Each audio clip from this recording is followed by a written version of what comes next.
Guys, thank you so much for joining us again. Welcome to the Lead Gen Underground. It is my pleasure to be hosting my good buddy and friend, Paul Lizell. He's also a member of Investor Fuel, and I'm super excited to have him on today because he's an expert in, I think, a lot of different things, but we're going to talk today about virtual wholesaling and online auction. So, Paul, thanks so much for being here. Can you just give us like 30, 45 seconds about yourself? Sure. Give you real quick. So we buy online auctions, pretty much exclusively REOs, bank REOs from online auctions and off the MLS all over the country. We've bought in 44 out of 50 states. I started doing the whole online auction thing in around 2008. And it was basically just auction.com, and Hudson and Marshall and Hubzu was just starting up then at that point too. And then others grew. And of course, I was buying off HUD Home Store for forever too, but that's a whole different animal in and of itself.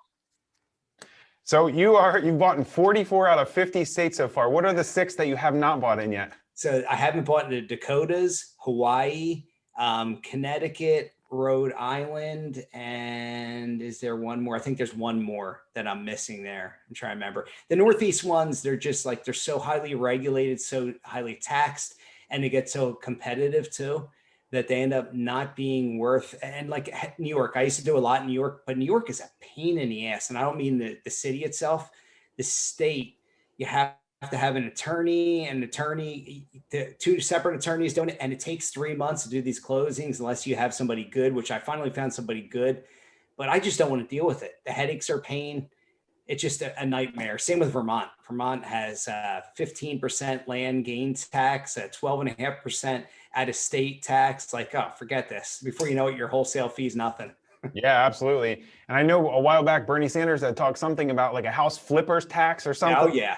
Like, dude. He's already got that, basically. He really does, because for the out-of-state people anyway.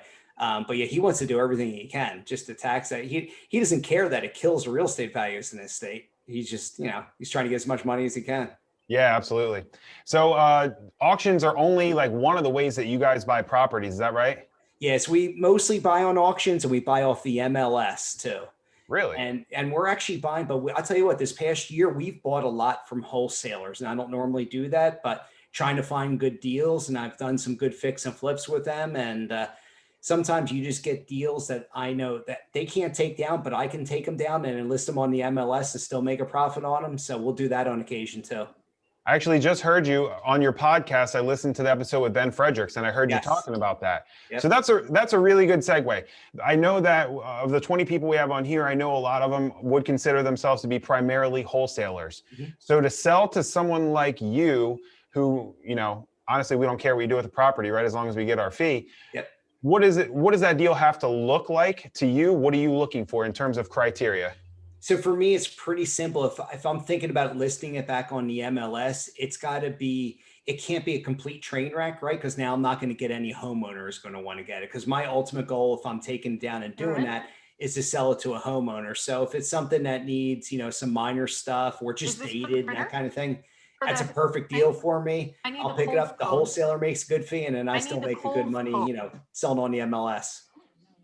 Nice. Sorry, guys, I'm just trying to mute a few people. Yeah, that's really good. All right, so let's dive into auctions really quick. You run something called REO Auction Academy. You're teaching other people how to buy at an auction, right? Give us a little bit of the basics about maybe some of your underlying principles, what you look for, how you're finding deals, maybe how you're putting in bids, all that kind of stuff. So we use, on our initial scrape right now, we use VAs to do, so let's say an auction's coming up in the Pacific Northwest, right, for next week. And let's just say there's 150 properties in it. I'll send that Excel spreadsheet over to my VA. My VA will basically pull comps off Zillow, Realty Track, Redfin, whatever else she can find. If we don't have the access to if it's a local one, she can use my MLS for it. But if not, it's going to be something that she's pulling offline other data sources. And then if the beginning bid, the initial bid is lower than our MAO, I know that's something I could potentially bid on, right? If it's not, it's for later, right? Let them drop that price, because they're initially, especially in this market, what we have right now with pricing, the way things fly out there, they're getting more obviously now than they ever would before. So their initial starting bid is a lot higher than it used to be. So a lot of times these new properties that are on their first go around on the auctions aren't going to meet my criteria. I'm looking for the ones that have been generally 4, 5, 10, 20 times on auction cycle, believe it or not, because they'll end up sometimes starting on auction.com, then going to Zome, going to Hudson and Marshall, sometimes going to Hubzu. So you'll see it take this loop around on occasion. And it's been through a ton of them. And these rural properties, I get a lot of rural properties because there's way less competition in these markets. Of course, with COVID has helped bring some more competition there, but we still do really well with those, and we get bigger spreads on those rural properties. So those are the ones we end up targeting for the most part, those types. If it's in St. Louis, odds are we're going to be outbid by a wholesaler or by a fix and flipper or a guy who's looking to buy and hold on it, right? It's not going to meet our criteria. We still bid on them, and occasionally we get them if we just got lucky and it's not marketed well. But for the most part, those are our targets. Is there anything that where you can find out how many times something's been on the auction block before? Usually you can track that if you go in, like let's say it was on Zome and they've had it for 4 or 5 months. I could see how many cycles it's been on. They'll tell me on their spreadsheet. Before that, if it was on auction.com, I would have to get access to their Excel spreadsheet where they keep that data on there, how many auction cycles, and then you can kind of put them together that way. If you ask, like, let's say Zome is the latest one to have it, I can usually give a call to my VIP rep and they could tell me how many cycles that one's been on. They know, and they know when they're motivated. And I tell them all the time, like, reach out to me. If they got a motivated property, I'm looking at it.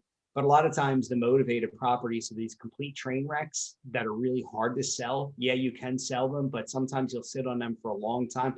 Like I've sat on a property for 9 months, and to me, that's way too long to sit on it.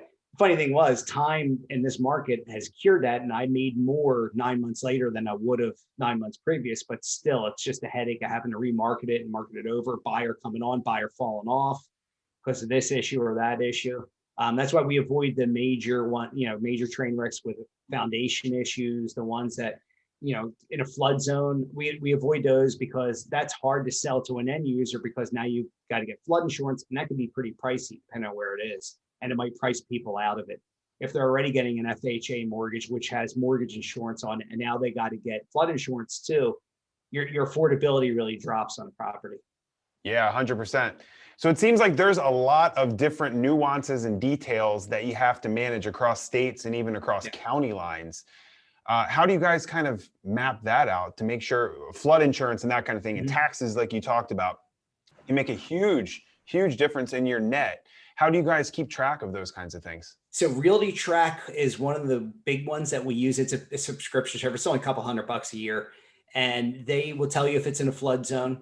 They'll tell you, they'll also give you a neighborhood value, right? What the rating is for the schools, crime index, environmental concerns in those areas. So you get a lot of details there. And they just so happen they specialize in bank REOs, right? So they'll also tell you what auction site this property is on, whether it's a Hubzu, whether it's an auction.com, Hudson and Marshall Zome, or Hubzu, whatever the heck it is. It'll give you those details on that too. But yeah, the Realty Track gives good details on that. And like I said, for the flood zone stuff, it just can be really difficult. So we try to avoid those as much as possible. Plus, you got issues with flooding, and you never know if the property was flooded out. We've run into that over the years. You're always able to move the property. It just can be sometimes more cumbersome than you want it to be. Yeah, absolutely. I can imagine. Okay, so let's talk about like the number. I'm interested to know about, your what I would call your sales funnel. How many bids do you have to put in? How many properties do you have to look at to even get to something you want to bid on? And then how many bids or properties do you have to bid on to even to buy a property? Good question there. Let's say, for example, there was 150 in this particular auction. I might whittle that down to 25, as few as 25 properties I'm actually going to bid on during that. While I'm bidding on those, then the due diligence gets to a little higher level because now I know a little bit more about these properties. I'll usually have talked to the listing agent to find details. For example, I have one in Middle Mesa, New Mexico, which is on the border of Colorado and New Mexico. It's in the middle of nowhere, right? But a highly desirable, beautiful place, nice values there. This property was a HUD property that was not on MLS for like 2 years. For what I don't know why. They had trouble probably getting listing agents. But I had spoken to the last listing agent, and she's like, as it stands, it's worth 70,000 or 80,000 as it stands. If you do new flooring and some other stuff in there, you can get 110 for it. So I knew going in what this was, and I had bid it in an auction before, and it had been on probably about 15 or 16 cycles on this one, and they never accepted my bid. And then finally, the last one they did, I picked it up for 40K. I'm at like 42K into the property, listed it with the agent, and we have it under contract to sell on Monday for 80 grand cash. Wow. Or sorry, 75 grand cash. Sorry. Yeah. It's a 25 for me. This is a net after paying the commission and everything. It's a 25 to 27K net spread, doing nothing to the property. I didn't do any flooring to it, but that's kind of arbitrage I look for. So I'm looking for that type of thing. So if I whittle that auction, that's 150 down to 25, I could probably win the bid on 2 of those out of 25, usually at least 1, if not 2. And sometimes, occasionally, I'll get 3 or 4 out of it that I'll win the bid on. Now, accepting it is another thing, right? They may counter, they may come back at me with a different number, and I may say, I usually tell them this is my highest best offer. I'm not going up anymore. It is what it is. I was a high bid here. That's my number. And sometimes if it's been on, they'll take it because they just want to get rid of this asset at this point. It's a liability for them. If not, they go another cycle, and I usually get it cheaper than I did before with what my bid is. More often than not, that's what happens. I'll give you a quick example of a HUD property that was just on a HUD home store. I bid on this thing for, it was 18 or 19 months. It was bouncing all around, going on, going off. They finally accepted my bid for 50K on it. I rehabbed it. I was in for 80K. I turned around and sold it for 135, made 42 on it to a cash buyer too, which was great. Somebody moving from New York to Pennsylvania there. So that shows if you just wait for a little while. My initial bids were 75, 80K, which I still would have made money doing this on this property, but I just let it keep going. Don't get stuck on a property, right? Just let it go. It'll come back. And a lot of times you'll get it. A lot of times. Wow, that's fantastic. Okay. How many properties do you think that you win maybe the first time through when you're bidding on it versus those repeats? Rarely. The only time I'll win it on the first one through is, let's say they got an appraisal on it, the bank mispriced it, or the appraiser came in way too low on it, and I know there's value there.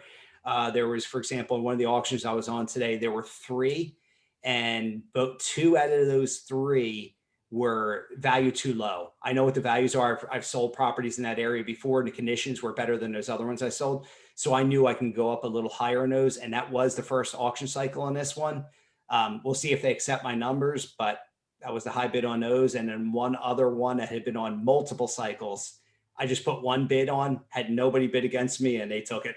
Because that one's just like they have not had activity on that property. Wow, isn't that something? Yeah, it's interesting. It's a whole different game, whole different animal. Whew, I can imagine. My head's already spinning from like all these different areas you're talking about now. It's taken me personally long enough to become a local expert in like 4 counties where I feel super confident in my underwriting on deals, right? I can't even imagine going across state lines into 44 different states. You know what? You pick it up, believe it or not, pretty quick. It's what's interesting about opening to the whole country, because, initially I was just local too in the Philadelphia area. We'll go back to like 2008 and 9 when I was first doing these and the bank-owned properties and the auctions. I was staying from Philadelphia to Pittsburgh. Pittsburgh's like 4.5 hour ride. That's pretty far, but it's still within a state. And I did some in New Jersey, which was pretty close for us here. And then I'm like, why don't I try Ohio, and then Indiana, and then Virginia, and then North Carolina, South Carolina, and Florida? I just started growing and growing. And what it taught me and what I realized was every market has similarities and, of course, acute differences. There are differences, obviously. Like you go to Indiana and Ohio, those are great cash flow markets with low taxes, right? Low cost, lower rents too, but they're great buy and hold markets because you're not going to get overtaxed in those markets. New Jersey, good luck trying to cash flow a property there with the taxes that they have there. Same with California, right? And you're in Georgia, right?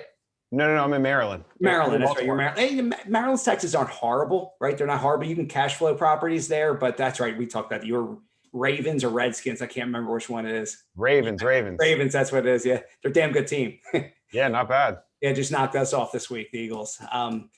Anyway, but yeah, getting in. So all of them have similarities and differences. So learning your market, you can carry that forward to another market and just pick up the subtle nuances that are different, right? There's, if I put a circle around St. Louis, and then just go 30 minutes outside there and another 30 minutes outside. As these markets get really hot, my bullseye is always outside these markets that are growing. So you go to Florissant, St. Louis, or Florissant, Missouri. I could pick up properties there 3 years ago all day long. Then the market got too hot. And then St. Louis guys started going outside and buying them in Florissant and buying them outside even further there. So what it is, if you see a market growth like that, go outside that market and maybe buy a property and hold it. If you know that that area is going to continue to grow, that is going to increase in value over time. So I do like looking at those targeted areas outside the main big hub, like of Dallas, of any big city, right? Of Atlanta, keep going outside. I like it outside of Atlanta. I've done very well outside of Atlanta. Inside Atlanta, I get outbid for everything. It's way too hot of a market, right? Yeah, absolutely. Yeah. So I've heard. So you're picking all around major metro areas, Yeah. kind of on the outskirts in the suburbs. Yes. Yep. And even more rural than that. A lot of times, like, so COVID actually helped me really help my business out, because a lot of the properties I have, a lot of the rentals I have are in the Pocono Mountains of Pennsylvania. And right now you have everybody, a mass exodus out of New York City and out of North Jersey too. And they're either buying one of two things. They're either buying a secondary property that they can escape to, which a lot of them are. And they're also doing it in Southern Jersey Shore too. Or they're buying a place and they're just moving. They're leaving the state of New Jersey. They're leaving the state of New York to get away from the high taxation. So Pennsylvania's become safe haven. I'm sure you're getting them down there in Maryland. I'm sure you're getting New Yorkers and North Jersey people moving down there now. It's funny where we live. I live just north of Baltimore, and it's like a college town. We have like 5 or 7 colleges right around us within 10 miles. And it's weird, but there's a ton of New Jersey and New York students that come There down. are. A ton. Yes, you are. You're so right. Between Virginia and Maryland, I know a lot of our friends who are in New Jersey. We belong to we have a short house area. We belong to a club, and their kids, so many are going to Maryland and Virginia. It's unbelievable how many, and they're New Jersey, North Jersey, New York people, all of them. Yeah. So you're so right about that. For whatever reason, that's a real hotbed. It's nice. I guess it's close enough to home, and they're good schools there too. You got good schools in that area. Yeah, not That bad. helps. All right, so I want to, before we get off this subject and go into another, let's talk about picking markets. I was talking with my buddy Garrett before this call about how to pick markets. Yeah. And you talked about on the outskirts of the suburbs and then, even further rural than that. Do you pick markets, or are you just kind of excluding certain markets and states, like you said? What kind of criteria are you looking at? Combination for me. So there's ones, and I won't exclude any market. So if I found a smoking hot deal in New York, I would go for it, right? Potentially, I got one in Syracuse, New York right now. I don't know if it's something I would move forward with or not. So if it's a good deal, I'll do it. But I prefer not to be in those markets. And then I'll target, like, if I had good success in one area, like Wyoming. For this past year, I bought 6 deals in Wyoming. I never bought anything in Wyoming before. Made a lot of money on each of them, right? So now I'm targeting that area. I'm targeting that market. Because one, you got an influx, you got a lot of people moving there. I'm thinking about moving to Wyoming, honestly. Really? Jackson Hole, love it out there. And I ski, so it's a great mountain in the Rocky Mountains. So it would be a great place to live. Not many people, which is great. It's like 572,000 of population, which hurts you on the resale side, right? Because you have less buyers. So you're going to sit on things a little bit more than you are in other markets. But no, I'll target outside of different, like Waco, Texas. I'll target outside of that. I'll target outside of Houston, target outside of San Antonio. And I've done so well in those markets in Texas, also in Arizona and New Mexico. New Mexico has been really red hot for me this past year too. I've done a lot of deals there and done very well with them. Wow, fantastic. What do you think your top 3 states are for hottest right now? And then maybe top 3 where you're doing deals that are like kind of the coldest? So I would say Texas, Wyoming, New Mexico, Tennessee, and the Carolinas. They would be my hottest markets right now. The icy cold markets, New Jersey. Obviously, it's going to be New York would be more the city area, right? Not so much as suburbs, because a lot of people are moving out to that area. So those places out in the suburbs are actually gaining value in New York State itself. Other ones that are dropping, California is going to be one. Las Vegas has really taken a hit again. Obviously, COVID's killing it. Those same markets that got hit during the 2008 financial crisis and got overblown are going to get hit again. So you got Southern California, you've got Las Vegas, you've got Phoenix, Arizona, and you've got potentially parts of Florida as well. Anywhere people look to retire are going to get hit a little bit more because the prices have been pushed up more than normal. I'll tell you the markets that are really doing it, where I'm seeing a lot of people transition and go to, and where I like, and another place I would consider moving is Tennessee. Tennessee is another great state. Look at any of these zero income tax states. People are flooding to these states, right? You're getting people that are tired of these politicians just jacking up their taxes. 50 cents, one of them, right? He's probably going to be moving soon too. They're just tired of it. They're tired of getting jacked around. So they're going to these low tax states, lower cost of living, lower insurance, lower everything, right? And probably hopefully for them a better lifestyle too. Yes, I'm looking at Pennsylvania is not a terribly taxed state. We're 3.8 state tax, but I can manage my federal taxes to with rentals and flips and everything I'm doing there to where I'm not paying taxes. But I can't do that with the state. I'm still writing the state a check every freaking year because I can't write stuff off for the state that I can write off federally. So my thought is go to a state that doesn't have any income tax, and then I'm not writing that check because I could do what I do anywhere. I could be anywhere in the world if I wanted to, right? I don't have to be in the United States even. I want to be.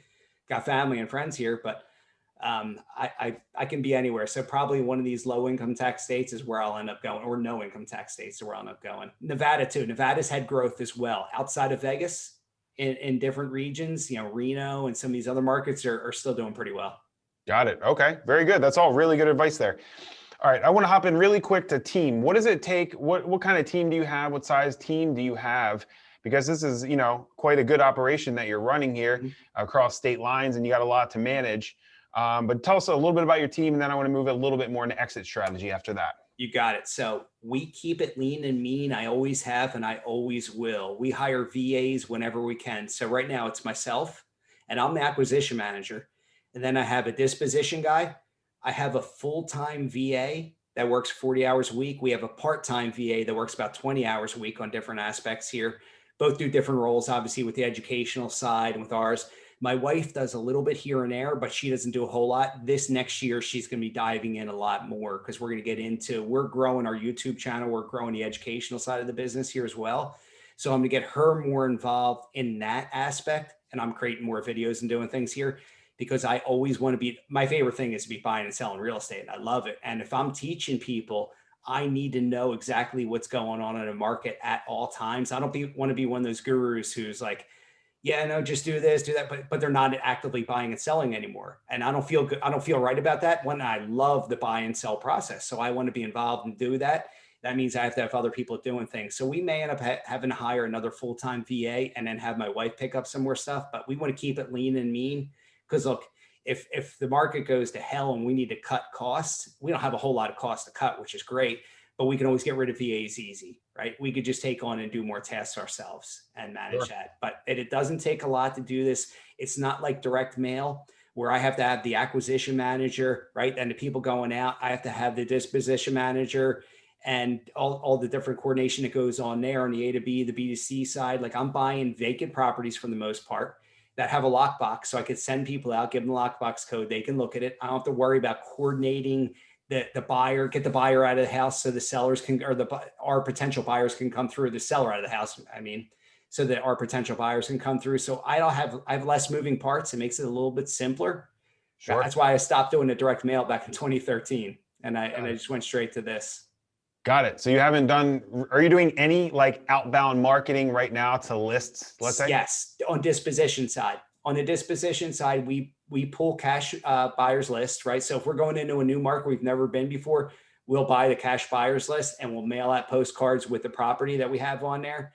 And we do other marketing as well. And that, so we will do newspaper marketing in these real rural areas where we know there's an older population that doesn't go online, that doesn't use these smartphones, right? Like we do for our acquisition. So we got to hit them differently. And newspapers are big for older populations because they still like to read their newspapers. That's cool. That's really cool. Okay. So Phil asks, what do you do with these rural properties once you get them? Do you go ahead and resell them on the MLS, or do you partner with realtors or find realtors in each market once you acquire the properties? Good question there. And we do a combination of things. So we market it ourselves. As soon as I got that lockbox code right as we get it under contract, we're marketing it, trying to get investors in, getting feedback from them, find out where they're going to be. If we don't like the spread we're going to get on it, and I know I could sell for more on the MLS, we'll just wait till we close on it and then just go on the MLS and go that route. Very cool. And occasionally, if we know that if the agent tells me, hey, if you put some paint, some carpet down on this place, make it mortgageable, you're going to have a ton more buyers. You're going to get this much more money for it. We'll do that. Okay, got it. So just exit strategies. I know you do some creative stuff with notes and some stuff with like owner financing, right? We do a lot with that. Yeah. And I'm going to continue to grow that more and more. I love it. I did one with Nick Legamaro in Texas this past year. We did it actually about 2 months ago. This was a good one. We picked that up for 40, right? 40K into this property, sell it, put it on the MLS. It didn't need anything. We sold it for 89.9, got 9K down, and then sold the note for that 80K note for like 70 something, right? So you can increase and we did it with just taking a first initial payment. We didn't even need a payment. The note buyer was ready to buy it as it was there. The buyers were strong and everything was good. So we did that. We did one up in, if you guys know where Scranton, Pennsylvania is, at Wilkes-Barre. It was in Wilkes-Barre. Nice property, worth about 150, all fixed up, as it was probably worth around 90, 95. So we sold it to a guy. We marketed for 89.9.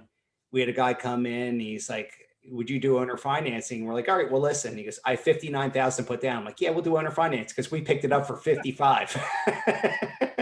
So we owner finance it. We have a $36,000 note. I've taken a few payments. I'm probably going to sell it because I could sell that note at par because the value of the property is 100 and some thousand. He's fixed up even more. And there's a $36,000 note that this guy's now made 3 payments on. So the note is just unbelievably valuable. So I'm going to sell it at par, take that cash, get ready to pick up other properties here. So it's $36,000 note. How much do you think you can sell that for? I'm going to sell it for exactly par, what the value of the note is. So right now, because they're going to be able to get, I think the interest rate on it is not phenomenally high. It's 8.5%, but they know over that 15-year period, they're going to get 60 some thousand dollars on it, right? So somebody's just looking to add it to their portfolio long-term hold. Absolutely. That's awesome. Okay. So for exit strategies, you're listing some as is on the MLS. Yes. You're wholetailing some on the MLS. Mm-hmm. You're selling to some cash buyers. Yep. You're doing some creative financing. Yes. And then you're doing notes on some as well. Yes. And I do fix and flips too. So locally here, I'm doing full scale fix and flips. The property right behind me, my next door property, full scale fix and flip. I did 2 others in the Poconos that were full fix and flips within a couple of hours of me. And I did 2 here recently over the summer that were multi-units I had that I fixed up and resold. Got it. So yeah, I'm still doing fix and flips too. I'm keeping them a little more local. And I have the one in Casper, Wyoming, which I fixed up to flip. And then I have one in Tucson, Arizona, which I'm fixing and flipping.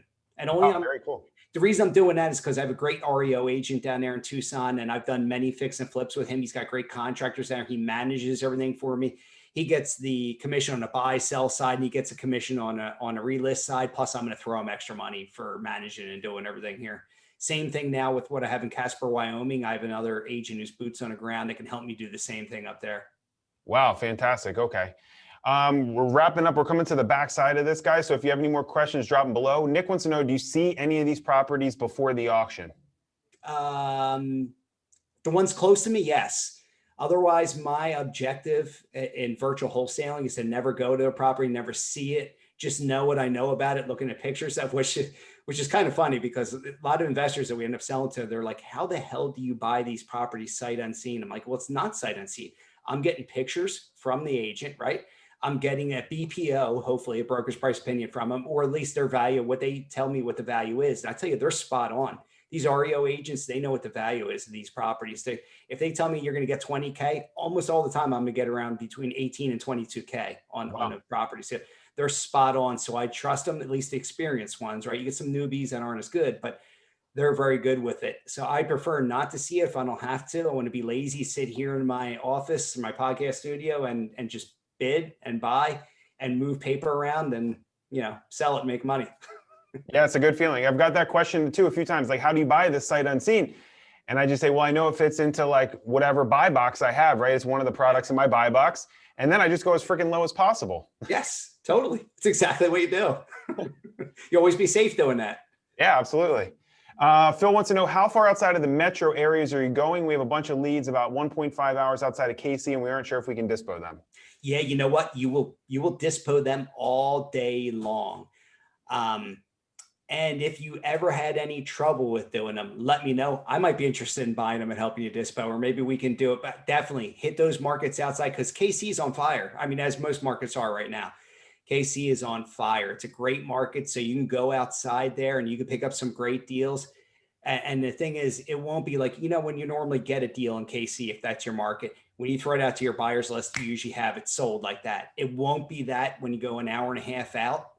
But if you market it correctly, you'll still be able to move it fairly quickly. There will be somebody, if there's meat on the bone, people don't mind traveling that far to do it. I mean, I do it. I go a couple hours, check on the rehabs, right? I do it once every couple of weeks, make sure everything's going good, come back. I don't mind doing it. So I think there's other investors that are willing to go out there and do it too, if they're fixing and flipping a property.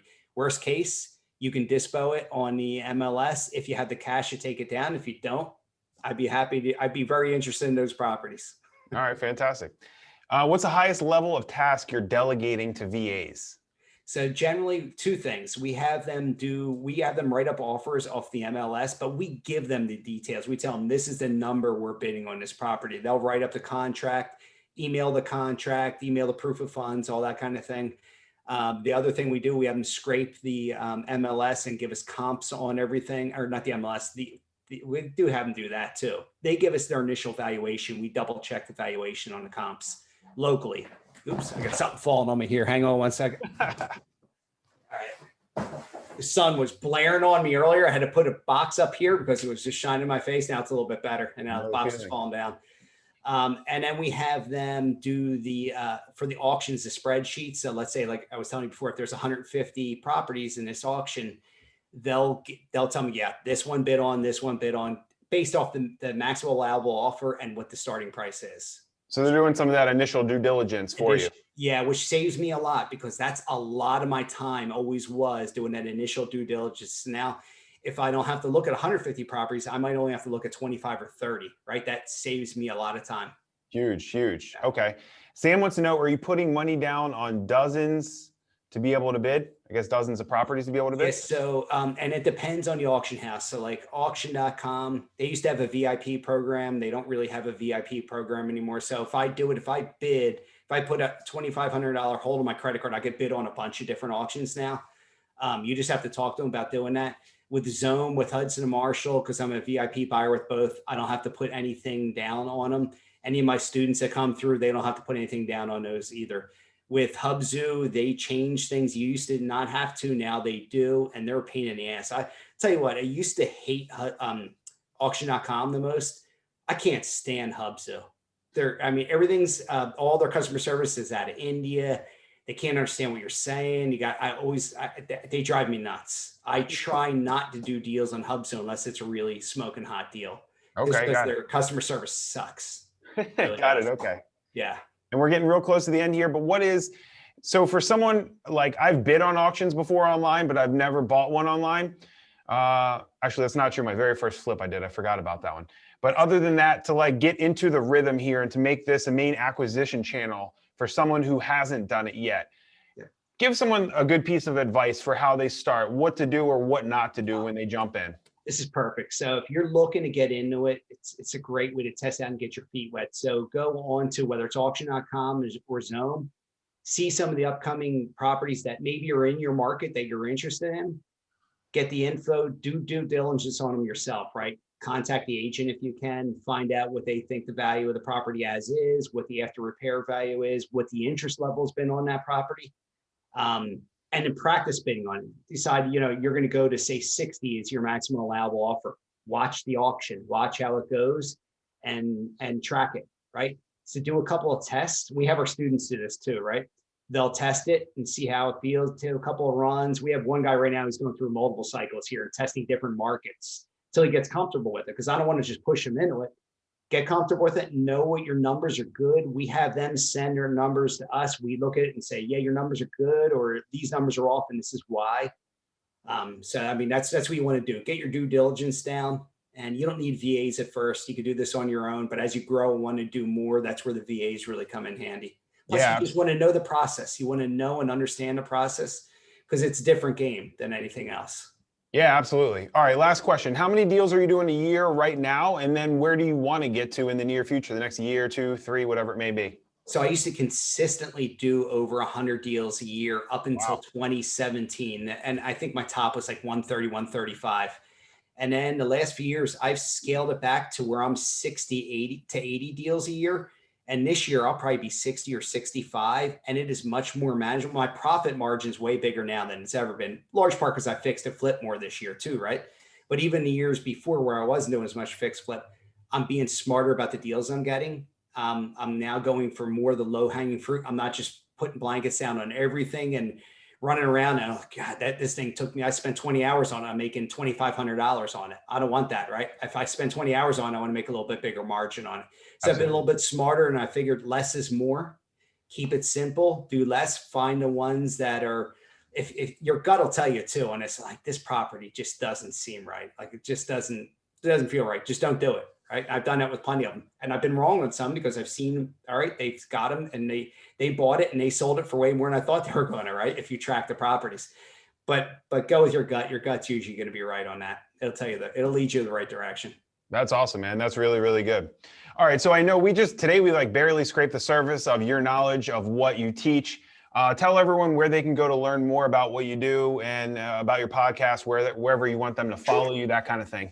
Yeah, we got a couple different channels here. So we have, if you want to follow us on YouTube, where we do we upload 2 videos per week. That's REO Auction Academy on that. And if you want to reach out to us, reo.com is a website. And if you want to follow my podcast, where I get in all kinds of different stuff too, I even talk a little bit about cryptocurrencies. That is thevirtualinvestor.co, thevirtualinvestor.co. And I'm going to get that tied to my name too. It used to be, for some reason, it came untied through GoDaddy. PaulLizell.com used to also take you to that same site for the podcast, where you could just listen to it and get the information. It transcribes it too, so you can read it if you want. That's really good stuff, man. Thanks so much for all the info today, Paul. You going to be in Texas upcoming for the next Investor Fuel? I will be. I'm looking forward to it, man. I'm looking forward to seeing you there.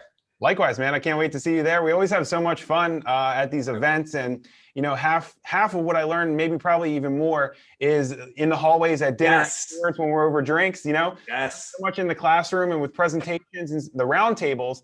But I mean, guys, if you haven't been to a mastermind before, like the majority of what you learn is like this kind of talk, but it's 2, 3, 10 guys talking together afterwards. You just pick up so many tips. And one of those, Paul told me, I think like 3 ago, was bpophotoflow.com. Yes. Great one.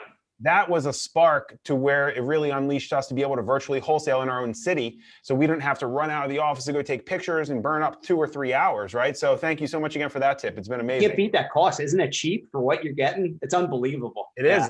In our price drop now, so we're at like $24 or something like that for like 50. Some people go nuts and put 120 pictures up there. Yeah. So it's unreal. It really helps your due diligence. And it's just more that you can give to the investor when you're selling, right? With all these different photos. We have them get photos of the foundation, make sure all the systems are there, kitchens, bathrooms, anything they see that could be wrong with the property or make it look good too. Do all those. So BPO Photo Flow has been great for us too. They're just not in every market. So they're not, when I go in these rural areas, there's a lot of them they won't go to yet. So I have to get the agent, either get better pictures or go on Craigslist and find somebody who'll take some more pictures for me. Yeah. Well, hey, Paul, that's amazing. Thank you so much for being on. Thank you for your time today and for your expertise. Guys, also go on my YouTube channel, @JoshWithImpact. I'm posting all the episodes there. I'm trying to make the content a lot more readily available. I kind of fail a lot at putting them up in the Facebook group. And truthfully, Facebook doesn't like us redirecting to YouTube. So go on YouTube, follow Paul, follow myself for more content. Thank you so much for being here, everybody. I look forward to seeing you again. Paul, I look forward to seeing you in 2 weeks, my man. Can't wait, man. We're going to have some fun time, some drinks and some coffee and everything. Yeah, indeed we are. All right, guys, well, have a great day. Thanks for being here. And you guys have a great rest of your week. Go crush it. Thanks, everybody. Appreciate it.